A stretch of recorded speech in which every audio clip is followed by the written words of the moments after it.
आज इकोनॉमिक्स में हम लोग उपयोगिता के प्रकार पढ़ेंगे। आप चैप्टर नंबर 2 में पेज नंबर 54 पे देखेंगे। कल मैंने आपको उपयोगिता का अर्थ, विशेषताएं और उसकी माप पढ़ाई थी। मैंने आपसे कहा था कि उपयोगिता की माप जब हम करते हैं तो वो अनुमान होता है, लेकिन गणनावाचक उपयोगिता में किस प्रकार से गणना होती है उस आधार पर उपयोगिता के 3 प्रकार बताए गए हैं। पहली है सीमांत उपयोगिता अर्थात मार्जिनल यूटिलिटी, दूसरी है कुल उपयोगिता अर्थात टोटल यूटिलिटी और तीसरी है औसत उपयोगिता अर्थात एवरेज यूटिलिटी। इनमें तीनों अवधारणाएं महत्वपूर्ण है, लेकिन मार्जिनल यूटिलिटी या सीमांत उपयोगिता जो है एक महत्वपूर्ण अवधारणा है। इसी के आधार पर आगे कई नियमों का प्रतिपादन किया गया। सबसे पहले मैं आपको सीमांत उपयोगिता, मार्जिनल यूटिलिटी क्या होती है वो मैं समझाती हूँ। मार्जिनल या सीमांत, जैसा कि इसके नाम में दिया है, जिसकी सीमा की क्या हो रही हो, अंत, वहां से प्राप्त होने वाली उपयोगिता। तो सीमांत उपयोगिता किसी भी उपभोक्ता द्वारा एक समय विशेष में उपभोग की जाने वाली समस्त इकाइयों में से अंतिम इकाई से, जो हमारा संतुष्टि का पूर्ण बिंदु हो, जहां हम अपनी आवश्यकता को ग्रहण करते करते, किसी वस्तु को उपभोग करते करते पूर्ण रूप से संतुष्ट हो गए हो, उस अंतिम इकाई से प्राप्त होने वाली उपयोगिता को हम क्या कहेंगे, सीमांत उपयोगिता। ठीक है। सीमांत उपयोगिता को पुनः 3 भागों में बांटा गया। थोड़ा सा एक ही प्रश्न के अंदर एक के बाद एक प्रश्न जुड़ रहे हैं, तो आप ध्यान रखना, प्रश्नों को मैं अलग अलग बनवाऊंगी आपको। मैं सबसे पहले आपका प्रश्न यहाँ पर उपयोगिता का प्रकार का नहीं बनाएंगे, हम बनाएंगे सीमांत उपयोगिता किसे कहते हैं, इसके प्रकार उदाहरण एवं रेखा चित्र द्वारा समझाइए। मैं इसका आपको पीडीएफ भी भेजूंगी। तो सीमांत उपयोगिता क्या है, किसी भी उपभोग किए जाने वाले व्यक्ति द्वारा एक निश्चित समय में ही, एक समय में, ऐसा नहीं कि आप रुक कर उपभोग कर रहे हैं, एक समय विशेष में आप एक साथ जब उपभोग कर रहे हैं तो जो अंतिम इकाई, उस अंतिम इकाई से प्राप्त होने वाली उपयोगिता को हमने क्या कहा, सीमांत उपयोगिता। इसी आधार पर इसके 3 प्रकार बताए गए हैं। पहली उपयोगिता इसकी बताई गई है धनात्मक सीमांत उपयोगिता। अब धनात्मक सीमांत उपयोगिता अर्थात पॉजिटिव सीमांत उपयोगिता या मार्जिनल यूटिलिटी। धनात्मक के बाद आती है शून्यात्मक,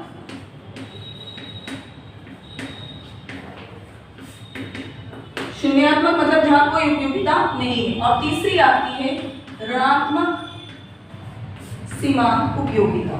आपकी बुक में एक उदाहरण दिया हुआ है, हम उस उदाहरण से इसको और स्पष्ट करेंगे।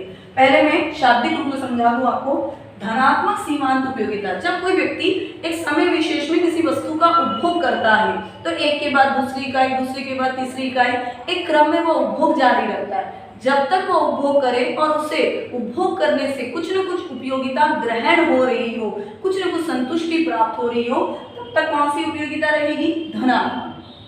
अब आगे आप उपभोग जारी रख रहे हैं तो एक ऐसी अवस्था आएगी कि किसी अगली इकाई का उपभोग करने के बाद आपको न तो कुछ नुकसान हो रहा है और न कुछ फायदा, न लाभ हो रहा है न हानि, अर्थात वह वस्तु आपने ग्रहण की तो भी आपको उससे कोई फर्क नहीं पड़ रहा है, आप करते तो भी ठीक है, न करते तो भी ठीक था, चल जाता, अर्थात न लाभ न हानि की अवस्था हो, तो कौन सी उपयोगिता, शून्यात्मक। लेकिन किसी वस्तु का उपभोग इस अवस्था के बाद भी, शून्यात्मक अवस्था क्या होती है, पूर्ण संतुष्टि, मतलब अब आपका जो है आवश्यकता पूर्ण हो चुकी है, अगर आप चाहें तो आप यहाँ उपभोग बंद कर सकते हैं और कर देना चाहिए, लेकिन इसके बाद भी आप उपभोग जारी रखते हैं। जैसे कल मैंने कहा कि व्यक्ति खाना जारी रखेगा क्योंकि मन नहीं भरा लेकिन पेट भर गया, तो क्या होगा, अजीर्ण होगा, मतलब नुकसान होने लगेगा, उसका पेट दर्द करेगा, पेट खराब हो जाएगा, लेकिन फिर भी उपभोग उसने जारी रखा, तो अब फायदे की जगह क्या हो रहा है, नुकसान हो रहा है, हानि हो रही है। तो जब आपकी उपयोगिता फायदा देने के बजाय आपको नुकसान देने लगे तो वो क्या कहलाएगी, ऋणात्मक सीमांत उपयोगिता।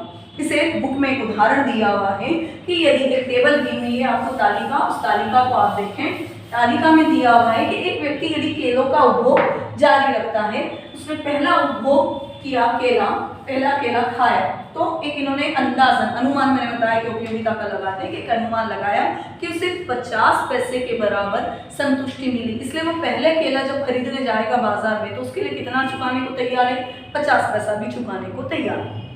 अब उसने दूसरा केला उपभोग कर लिया, क्योंकि पहले केले से उसे कुछ संतुष्टि मिल चुकी है, इसलिए वो ज्यादा मूल्य नहीं चुकाएगा। दूसरे केले के लिए वो लगभग कितनी संतुष्टि प्राप्त कर रहा है, 40 पैसे के बराबर। आप एक चीज और नोट करते जाएं, सीमांत उपयोगिता पहले केले से कितनी मिली, 50, दूसरे केले से कितनी मिली, 40। अब उपभोग जारी है, आप जैसे जैसे उपभोग जारी रखेंगे आप देखेंगे आपको मिलने वाली संतुष्टि घटती जाएगी, क्यों? क्योंकि उपयोगिता का एक सामान्य फंडा है कि जब हम किसी वस्तु को ग्रहण करते जाते हैं तो धीरे धीरे उससे हमारी संतुष्टि होती जाती है, आवश्यकता पूर्ण होती जाती है। हम तीसरा केला उपभोग करें तो अब हम उसके लिए चूंकि और संतुष्ट हो चुके हैं तो हम उसके लिए कितने बराबर मूल्य चुकाने को तैयार है? 30 पैसे के बराबर। मतलब धीरे धीरे उपयोगिता, सीमांत उपयोगिता क्या हो रही है? घट रही है। उसके बाद भी मैं कंटिन्यू रख रही हूँ। दूसरा केला मैंने खाया, पहला, दूसरा, तीसरा, अब मैं चौथा केला यदि उपभोग करती हूँ तो मेरी उपयोगिता और घट गई, 20 के बराबर हो गई। मैं पांचवा केला यदि उपभोग में जारी रखूँ तो मेरी उपयोगिता घटकर कितनी हो गई? 10। अब मैं उसके बाद छठा केला भी ग्रहण करती हूँ तो उपयोगिता अब किस लेवल पर आएगी? 0। मतलब उपयोगिता धीरे धीरे घटते घटते कहाँ गई? 0 पर। तो ये लेवल पे मुझे कुछ ना कुछ उपयोगिता तो मिल रही है, इसलिए मैं इसे क्या कहूंगी? धनात्मक। भले ही घटती जा रही है लेकिन कुछ ना कुछ उपयोगिता मिल रही है, इसलिए मैं कहूंगी इसे धनात्मक। ये स्थिति क्या आ गई मेरी? शून्यात्मक। अब इसके बाद मुझे कायदे से ये पूर्ण संतुष्ट हो गई मैं यहाँ पर आकर, मुझे उपभोग बंद कर देना चाहिए, लेकिन फिर भी मैंने 7वां केला भी खाया तो अब 0 के बाद क्या आएगा? माइनस। तो -10 मेरी उपयोगिता क्या हो गई? ऋणात्मक। अब मुझे उपयोगिता मिलने के बजाय क्या हो रही है? मेरी उपयोगिता, मुझे उपयोगिता में कमी आ रही है, मेरी उपयोगिता का ह्रास हो रहा है, मेरी उपयोगिता खत्म होने के बजाय मुझे और अधिक नुकसान भी पहुंचा रही है। इसके बाद मैंने 8वां केला भी खाया तो उपयोगिता और घटकर कितनी होगी? -20। मुझे नुकसान होने लगा। तो ये सिचुएशन क्या हो गई मेरी? ऋणात्मक।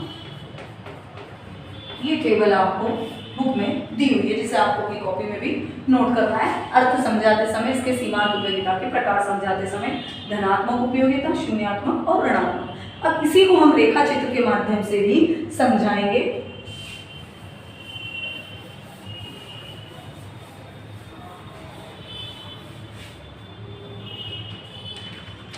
देखें आप अपने पेज नंबर 56 पर मैं आपको खींच तालिका से बना रहे हैं, तो आप स्केल की सहायता से व्यवस्थित खींचेंगे।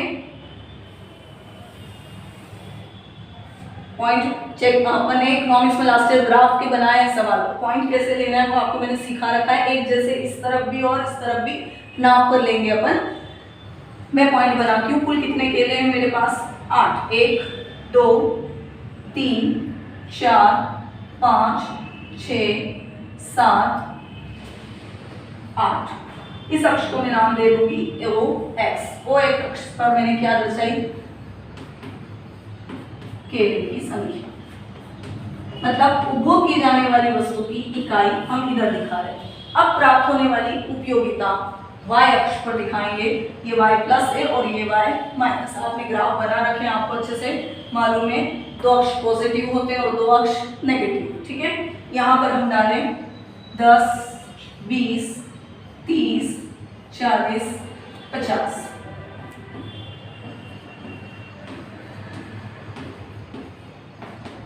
और नीचे की तरफ माइनस पॉइंट डाल देते हैं 10 20।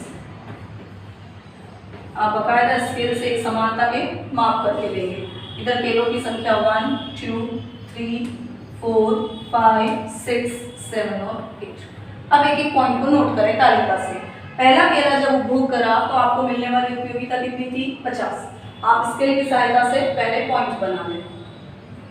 दूसरा केला जब हमने उपभोग करा तो हमें कितनी उपयोगिता मिली? घटकर 40। तीसरा केला आपने उपभोग करा तो घटकर कितनी उपयोगिता मिली? 30। चौथा केला आप उपभोग करेंगे तो उपयोगिता और घटकर कितनी रह गई?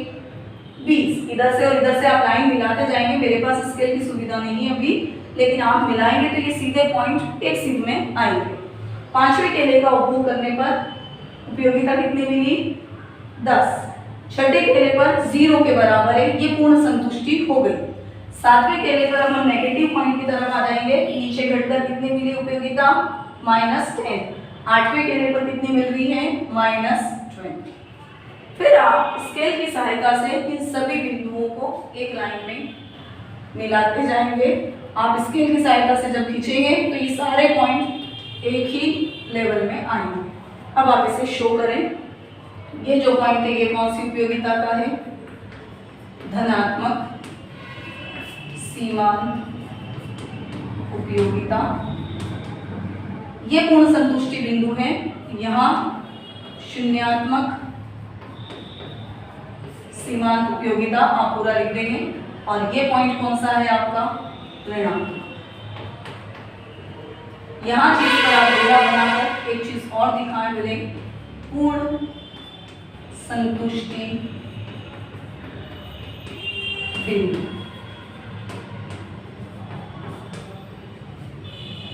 इस तरह भी आप नोट करेंगे उपयोगिता, और उपयोगिता किस रूप में निकाल रहे हैं हम? पैसों में। जब इस चित्र को आप बनाएंगे तो पेंसिल की सहायता से बनाएंगे एक बार, दूसरा ऊपर हेडिंग देंगे आप सीमांत उपयोगिता के प्रकार, और पूरे चित्र की बाउंड्री जैसा लास्ट ईयर मैंने बताया था वैसी बाउंड्री आप इसकी जरूर खींचें। ये आपका उपयोगिता के सीमांत उपयोगिता के विभिन्न प्रकार को प्रदर्शित करता हुआ चित्र। इसी चित्र को आगे सेम चित्र वापस आपको काम में आएगा। सीमांत उपयोगिता ऱ्हास नियम का भी यही विवरण है, जिसमें यह दिखाया जाता है कि यदि एक व्यक्ति एक दिए समय में उपभोग यदि निरंतर करता रहता है, अर्थात इकाइयां एक के बाद ग्रहण करता जाता है, तो धीरे धीरे मिलने वाली सीमांत उपयोगिता क्या होती जाती है? घटती जाती है। एक ऐसी स्थिति आती है जब अधिकतम संतुष्टि मिल रही है, पूर्ण संतुष्टि मिल रही है, उसके बाद उपभोग कायदे से बंद कर देना चाहिए। अगर आप उपभोग जारी रखेंगे तो आपको नुकसान होने लगेगा। ठीक है, थैंक यू।